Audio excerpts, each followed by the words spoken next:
भारत में होने जा रहे एआई समिट 2026, जिसमें इसके जो इम्पैक्ट है, जो इसके प्रभाव है और इसके उपयोग और वर्ल्ड को एक क्लियर मैसेज देते हुए कि भारत एआई को लेकर सतर्क है और भारत एआई की दिशा में अग्रसर है। शेषों में आप सभी का स्वागत है। शेषों के स्पार्क सीरीज के 4th पार्ट एआई रियलिटी। इसमें आज हम एआई के उपयोग, एआई क्या है या ये कैसे काम करती है, इससे आगे आज हम इस इम्पैक्ट या एआई इम्पैक्ट समिट 2026 को केंद्र में रखते हुए हम इसे स्पष्ट रूप से समझने का प्रयास करते हैं कि ये क्यों और किस दिशा में इसका सार्थक प्रयास जाएगा। इससे पहले जितने भी टेक्नोलॉजीज़ थी या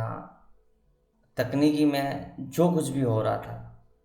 इस एआई आर्टिफिशियल इंटेलिजेंस के आने से पहले,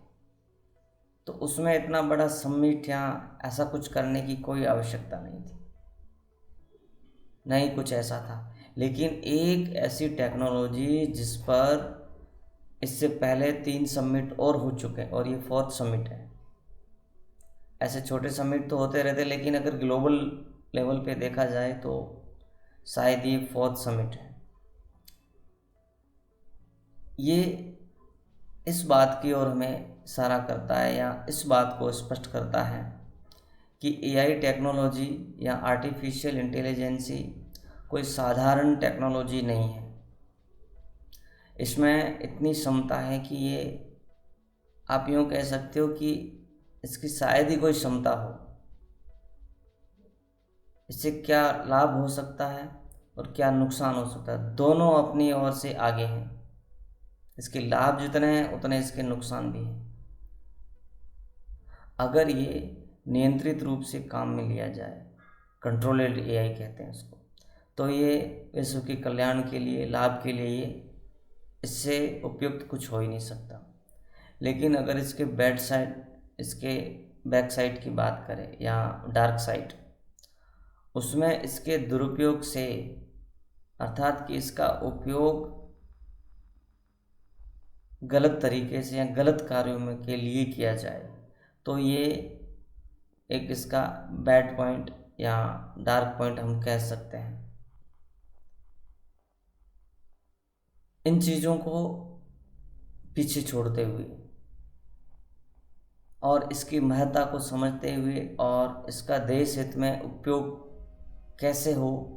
इसका क्या प्रभाव है, क्या हो रहा है, क्या होगा, इन सभी बातों को लेकर या इन सभी के आधार पर ये एआई इम्पैक्ट समिट 2026 आयोजित किया गया, जो 16 फरवरी से 20 फरवरी तक संचालित होगा या संचालित रहेगा। इसमें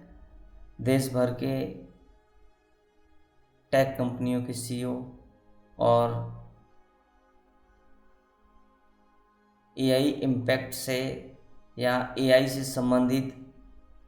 कंपनियों के प्रोटोटाइप या उनके सॉल्यूशन इस एक्सपो में प्रदर्शित किए गए,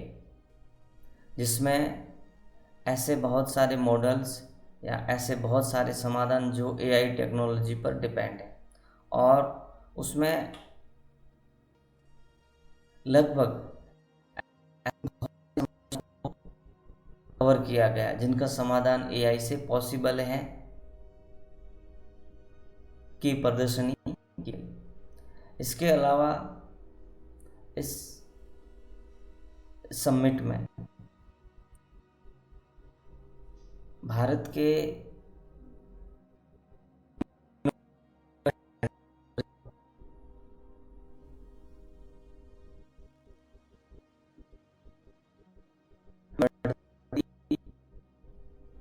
शक्ति को भी इनोवेशन हब बन रहा है, या उनमें ये भी स्पष्ट किया गया है कि बाहर की कई ऐसी कंपनियों के रिसर्च सेंटर है वो भारत में है, और भारत एक रिसर्च सेंटर पावर हाउस बनने की ओर अग्रसर है। और इससे पहले की सभी उपलब्धियों जो एआई टेक्नोलॉजी या टेक संबंधित है उनको भी स्पष्ट किया गया। तो इससे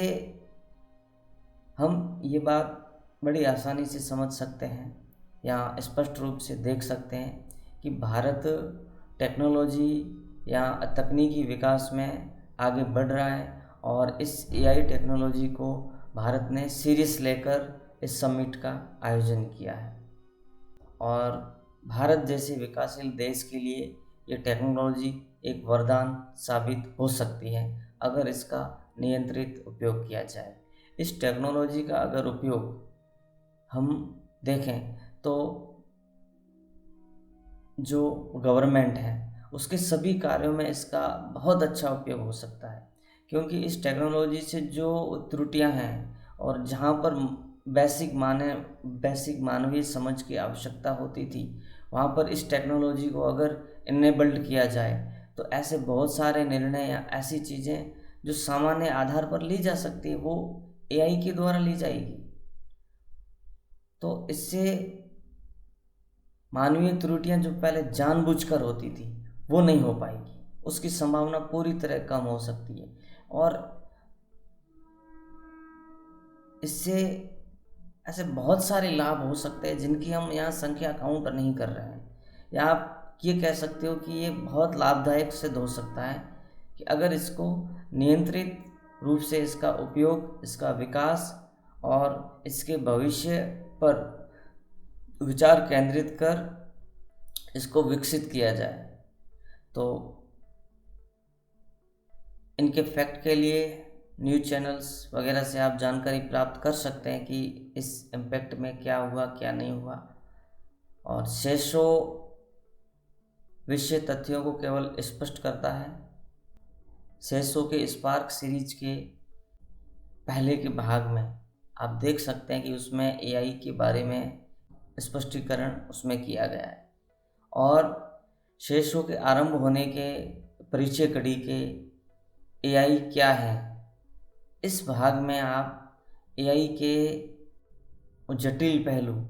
जैसे कि उसमें चेतना या कॉन्शियसनेस या ऐसी संभावनाओं को स्पष्ट किया गया, आपने देख समझ सकते हैं। स्पार्क सीरीज का एआई रियलिटी का 5th पार्ट में हम आपसे मिलते हैं और इन डिटेल उसको विस्तार से हम स्पष्ट होते हुए देख सकते हैं कि जिसमें एआई का आरंभ से लेकर इन फ्यूचर तक का सफ़र हम उसमें स्पष्ट होते हुए देखेंगे। तब तक के लिए धन्यवाद।